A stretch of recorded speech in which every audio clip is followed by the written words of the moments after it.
મહીસાગર જિલ્લામાં હાલ ચોમાસાના કારણે રાત્રિના સમય દરમિયાન ગાયો, આખલાઓ તથા અન્ય જાનવરો રોડ ઉપર બેસવાના કારણે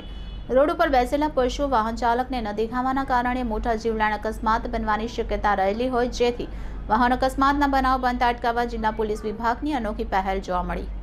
મહીસાગર જિલ્લામાં હાલ ચોમાસાના કારણે રાત્રિના સમય દરમિયાન ગાયો, આખલાઓ તથા અન્ય જાનવરો રોડ ઉપર બેસવાના કારણે રોડ ઉપર બેસેલા પશુ વાહન ચાલકોને ન દેખાવાના કારણે મોટા જીવલેણ અકસ્માત બનવાની શક્યતાઓ રહેલી હોય, જેથી વાહન અકસ્માતના બનાવ બનતા અટકાવવા જિલ્લા પોલીસ વિભાગની અનોખી પહેલ। મહીસાગર જિલ્લા પોલીસ વડાના માર્ગદર્શન હેઠળ રાત્રિના સમયે ટ્રાફિક પીએસઆઈ એચબી સિસોદિયા તેમજ જિલ્લા ટ્રાફિક શાખાના કર્મચારીઓ દ્વારા લુણાવાડા ટાઉનમાં લુણેશ્વર ચોકીથી Varghadi road, Charkoshiya road, cottage road, Dholi road વગેરે વિસ્તારમાં રોડ પર બેસેલ ગાય, આખલાઓના શિંગડા ઉપર રેડિયમ રિફ્લેક્ટર લગાવવામાં આવ્યા। Reporter Asif, Lunawada, city golden news, Mahisagar.